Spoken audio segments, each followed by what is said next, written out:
Hello friends, welcome to my YouTube channel read and learn by Ramesh sir. तो स्वागत है आप सभी का हमारे प्यारे से channel read and learn by Ramesh sir में। तो आइए देखते हैं, आज आप बहुत इंपॉर्टेंट बताते हैं कि मधुमक्खी और पीली ततैया। ठीक है, आप देखे होंगे अपने आसपास मधुमक्खी तो जानते हैं, एक पीले कलर की भी मधुमक्खी होती है, उसे हम ततैया बोलते हैं साइंस भाषा में। साइंस भाषा में ना जाने कि सामान्य भाषा में इसको ततैया ही बोलते हैं। ठीक है ना, तो मधुमक्खी और ततैया में क्या अंतर है, और बाकी हर क्षेत्र में इसको अलग अलग नाम से जाना जाता है। तो बाकी आप समझ लीजिएगा, आपके यहाँ किस नाम जाना जाता है। पीले कलर की आती है ततैया।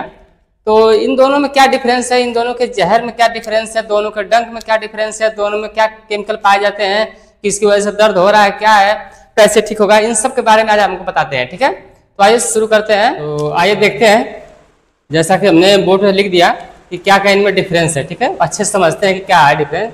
देखिए, इधर हमने मधुमक्खी के बारे में लिखा है, इधर ततैया के बारे में लिखा है, यानी इधर पीले कलर की जो ततैया है आप देख सकते हैं, और इधर जो मधुमक्खी है उसके बारे में लिखा गया है। ठीक है, तो आइए शुरू करते हैं मधुमक्खी के यहाँ से। तो मधुमक्खी का जो डंक होता है ना, वो कांटेदार होता है। कैसा होता है? कांटेदार। यानी कि जो मधुमक्खी का डंक होता है, वो जो मधुमक्खी होती है, जो डंक होता है उसका कुछ कांटेदार होता है, ऐसा कांटेदार होता है। ठीक है, अगर ये चीज शरीर के अंदर घुस जाती है, जब घुसने में तो घुस जाएगी, लेकिन निकलते समय ये नहीं निकलेगी, तो इसलिए मधुमक्खी का शरीर क्या जाता है, टूट जाता है, पिछला हिस्सा मधुमक्खी का टूट जाता है, और वो तुरंत मृत्यु को प्राप्त हो जाती है। यानी कि मधुमक्खी क्या करती है, मर जाती है। यानी कि जो हल्का सा भूरी वाली मधुमक्खी होती है, अगर वो जिसे शहद निकलता है, अगर वो एक बार आपको काट ले तो दोबारा जिंदा नहीं रह सकती है, दोबारा क्या करेगी, मर जाएगी, क्योंकि उसका जो डंक होता है वो कांटेदार होता है और आपकी त्वचा में फंस जाएगा, जिसकी वजह से उसके शरीर, जब मधुमक्खी खींचेगी अपने शरीर को, तो वह शरीर उखड़ जाएगी, टूट जाएगी, फट जाएगी, जिसकी वजह से उसकी मृत्यु हो जाएगी। जो ततैया होती है पीली वाली, उसका जो डंक होता है वो चिकना होता है, वो चाहे जब बार शरीर में धसाए और जबान निकाल ले, जब बार धसाए जबान निकाल ले। ठीक है, ततैया क्या कर सकती है, आपको कई बार डंक मार सकती है, क्योंकि उसका जो डंक होता है उसका चिकना होता है। ठीक है, देखिए इसका डंक त्वचा में फंस जाता है, इसलिए मधुमक्खी का शरीर फट जाता है, जिससे उसकी मृत्यु हो जाती है। हमने बताया कि उसका डंक कांटेदार होता है मधुमक्खी का, तो त्वचा में फंस जाएगा, जिसकी वजह से आपकी उसकी मृत्यु हो जाती है। और ततैया का डंक त्वचा में नहीं फंसता है, क्योंकि वह बहुत ही मुलायम होता है, इसलिए ततैया काटने के बाद भी जिंदा रहती है, और उसके बाद जब वो कई बार काट सकती है। देखिए, यह केवल एक बार डंक मार सकती है। जो मधुमक्खी होती है अपने लाइफ में केवल एक बार आपको अच्छे से डंक मार सकती है, क्योंकि दोबारा वह डंक मारने के लायक रहेगी ही नहीं। और ततैया आपको कई बार जीवन में डंक मार सकती है, तुरंत कई बार डंक मार देगी। ठीक है, अगर आप नहीं भगे तो। और देखिएगा, इनके जहर में मेलिटिन पाया जाता है, केमिकल होता है, जिसकी वजह से इतना आपको दर्द और जलन सा फील होता है। और इनके जहर में क्या आता है, हिस्टामाइन पाया जाता है। इनके जहर में जो पीली ततैया होती है, इनके जहर में हिस्टामाइन पाया जाता है, इससे दोनों का दर्द अलग अलग होता है। ठीक है, हाँ, खास तौर से अब जो हम आपको बताने जा रहे हैं ये बहुत जरूरी है, क्योंकि आपने सुना होगा कि मधुमक्खी काटती है तो लोग चूना लगा देते हैं। तो जो दोनों का काटना अलग अलग, अगर दोनों में आप चूना लगाएंगे तो फिर प्रॉब्लम और बढ़ सकती है। ठीक है, देखिए जो भूरी वाली मधुमक्खी होती है, जो शहद देती है, जो छत्ता लगाए रहती है बड़ा बड़ा, अगर वो काटती है तो उसका जो जहर का जो पीएच मान होता है वो 5 से लेकर 5.5 तक होता है। यानी कि हमको पता है पहले से ही कि अगर पीएच मान 7 से कम होता है तो वह जहर अम्लीय होता है। ठीक है, अब इसका जो जहर होता है वो अम्लीय होता है, और अम्ल को खत्म करने के लिए हमें क्षार की आवश्यकता पड़ती है। जो चूना होता है उसका पीएच मान 7 से ज्यादा होता है, इसलिए वो एक क्षार है। तो हमें इसके जहर को खत्म करने के लिए क्षार की आवश्यकता है, यानी इसलिए हम यहाँ पे कोई भी क्षार यानी चूना प्रयोग कर सकते हैं, या बेकिंग सोडा प्रयोग कर सकते हैं, या किसी प्रकार का कोई भी क्षारीय पदार्थ हम यहाँ पे प्रयोग कर सकते हैं। जहाँ पे भी है वहाँ पे पानी घोल करके लगा सकते हैं, इससे हमें दर्द में राहत मिल जाएगी। ठीक है, क्योंकि यह इसके अम्ल के प्रभाव को नष्ट कर देगा, और जब अम्ल के प्रभाव को नष्ट करेगा तो दर्द खत्म। क्योंकि शरीर में कहीं भी दर्द हो रहा है, इसका मतलब वहाँ पे क्या है, किसी केमिकल के रूप में अम्ल बना हुआ है। चलिए, अब इसका पीएच मान कितना होता है, 6.8 से 6.9 तक होता है। इसका ये मतलब हुआ कि ये लगभग क्षार के करीब जा रहा है। ठीक है ना, पूरा एग्जैक्ट एकदम क्षार तो है नहीं, लेकिन फिर भी ये क्षार के करीब है, बहुत नियर अबाउट में पहुंच चुका है, 7 के करीब पहुंच चुका है। ये लगभग क्षार के करीब होता है ज्यादातर। तो क्षार के करीब होने से क्या होता है कि इस पे अगर आप क्षार लगा देंगे तो और प्रॉब्लम बढ़ सकती है। तो अभी भी ये लग रहा है कि एसिडिक फॉर्म में ये, पर ये बहुत ज्यादा करीब है क्षार के, इससे ज्यादा होता है। इन लोगों से क्या है कि तक मैंने लिख दिया कि इससे ज्यादा रहेगा वो। ठीक है ना, ठीक है, यहाँ से 6.8 से ज्यादा ही रहेगा, बढ़ सकता है पीएच मान। तो इसलिए लगभग ये क्षार के करीब है। अब यहाँ पे अगर क्षार लगा देते हैं तो समस्या हो जाएगी आपको। तो ऐसी कंडीशन में क्या करें, तो ऐसी कंडीशन में हमें शहद का प्रयोग करना चाहिए, या किसी अम्ल का भी प्रयोग कर सकते हैं हम। ठीक है, सिरका का भी प्रयोग कर सकते हैं। यहाँ पे आप अम्ल का प्रयोग कर दीजिए, ताकि इसके पीएच वैल्यू को कम करे, क्योंकि यह ज्यादा से ज्यादा क्षार के करीब जा रहा है। जब क्षार के करीब जा रहा है तो इसको खत्म करने के लिए अम्ल की आवश्यकता पड़ेगी। और अम्ल में शहद अम्ल नहीं है, लेकिन हाँ, शहद का पीएच वैल्यू 3.9 है, ये खट्टा होता है, मीठा के साथ साथ खट्टा भी होता है। तो पीएच वैल्यू 3.9 है, इसका मतलब कि ये एसिडिक है यानी अम्लीय है, और ये जो जहर ये क्षारी है, क्योंकि ये क्षारी करीब जा चुका है। तो इसको खत्म करने के लिए कोई एसिडिक चीज लाइए जिसका पीएच वैल्यू बहुत ज़्यादा कम हो, तो यहाँ पे ये चीज प्रयोग कर सकते हैं आप। अब यहाँ देखिए कि इनको नुकसान पहुंचाने पर या खतरा महसूस होने पर डंक मारती है, यानी जो भूरी वाली मधुमक्खी होती है, जो बड़ी छत्ता लगाई जाती है, जिसके पास शहद होता है, वो नॉर्मली आपको डंक नहीं मारेगी। आपके बगल में भी छत्ता लगाए हुए है तो वो आप वहां से जाइए आइए, मगर आपको डंक नहीं मारेगी। अगर उसको आप नुकसान पहुंचाएंगे या फिर उसको खतरा महसूस होगा अगर, तो वो आपके ऊपर अटैक कर सकती है, ठीक है। और सारे की सारी मधुमक्खियां मरेंगी भी वो, क्योंकि वो जानती हैं कि अगर हम एक बार डंक मारेंगे तो मर जाएंगे। तो इसलिए वो नॉर्मली डंक नहीं मारती हैं। जब तक आप उन्हें चोट नहीं पहुंचाएंगे, जब तक उन्हें खतरा नहीं महसूस होगा, तब तक वो डंक नहीं मार सकते हैं, क्योंकि उनकी भी मृत्यु तुरंत हो जाएगी अगर वो डंक मार दी तो। लेकिन ये वाली जो ततैया है पीली वाली, ये जानती है कि मुझे तो कुछ होने वाला नहीं है।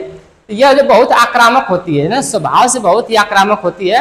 यह भोजन की तलाश में भी आपको डंक मार सकती है। भोजन की तलाश में उड़ रही होती है, अगर आप सामने आ गए तो आपको डंक मार देगी, बिना मतलब पे डंक मार देगी।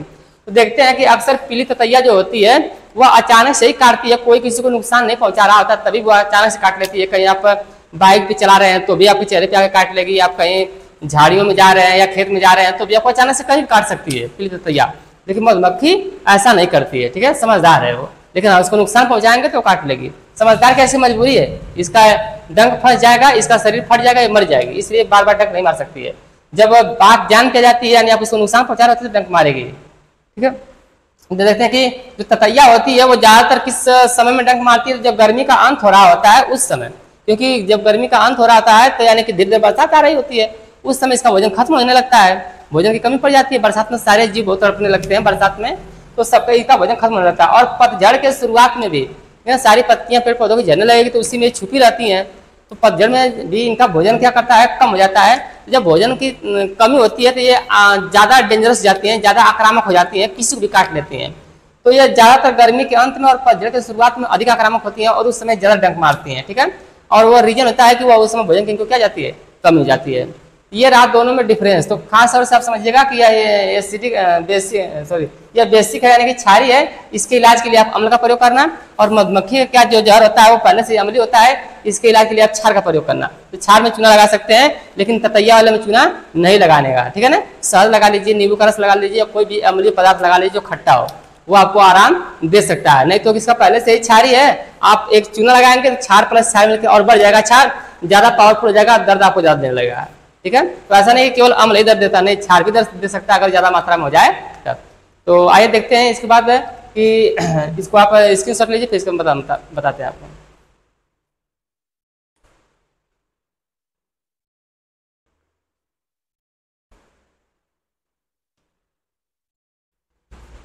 तो आपने स्क्रीनशॉट ले लिया होगा, ठीक है।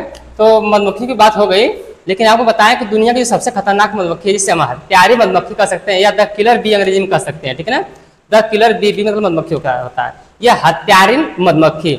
यह पाई जाती है आपको अमेरिका में पाई जाती है, ठीक है। लेकिन इसका निर्माण जो हुआ था वो किसी अलग तरीके से हुआ है, दो प्रजातियों को मिलाने से हुआ है, लेकिन उसका नाम है द किलर बी यानी हत्यारी मधुमक्खी। वो बहुत ही डेंजरस होती है, डंक मारने में दुनिया की सबसे टॉप डंक मारने में कीड़ों में आ जाती है। और उसके डंक मारने से ज़्यादा डंक मारने से इंसान की मृत्यु भी हो जाती है।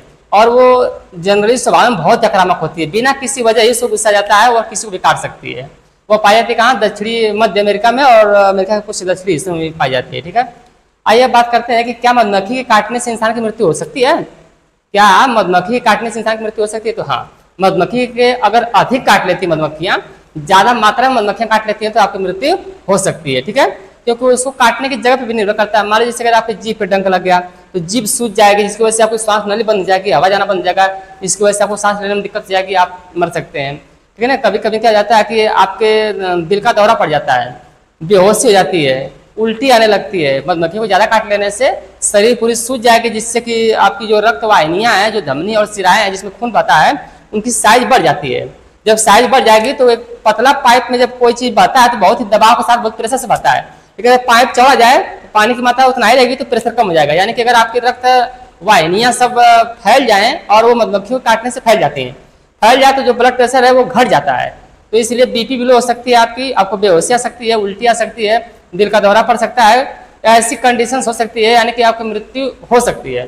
तो इसलिए लापरवाही न करें। अगर कभी भी किसी को ज़्यादा मात्रा में मधुमक्खी काट लेती हैं, आप तुरंत डॉक्टर से उसका सलाह लें और तुरंत डॉक्टर से इलाज कराएं। और बच्चों के मामले में तो बिल्कुल भी लापरवाही ना करें, क्योंकि बच्चों को ज़्यादा जल्दी प्रभाव पड़ जाएगा मधुमक्खियों के जहर का। ठीक है, तो इस तरह की जानकारी के लिए जुड़ जाए हमारे चैनल से। मिलते हैं आपसे नेक्स्ट वीडियो में, तब तक खुश रहिए, मस्त रहिए, स्वस्थ रहिए।